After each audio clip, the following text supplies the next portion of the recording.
Hey everybody, what is going on? I hope you guys are all doing well, and welcome to another tutorial video. In this video, I'll be explaining to you guys how you can edit images in Canva and remove their white background. So let's get right into it. As you can see, I have a blank presentation with a sort of teal background with a image of a dog which has a white background, and I'll be showing you guys how you can remove this background here. Now you can insert whichever image you want. If you're thinking about the actual background of the presentation that is by default white, all you have to do is click here in the colors menu, and then you can pick whatever you want. For example, this gradient, and I'll just keep it at that.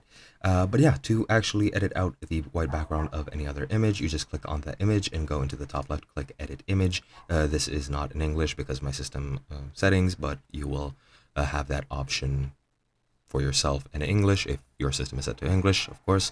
And once you click on that, all you need to do is click on the background remover. As you can see here, it looks like this sort of beach ball with a half sky background and have a checkered no texture background. You just click on that, and after a while it'll remove the background.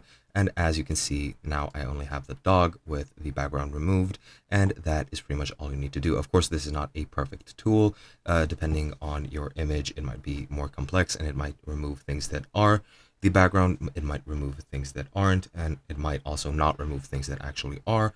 But pretty much that's all you need to do. Hope you guys enjoyed, and I'll be seeing you guys in another video.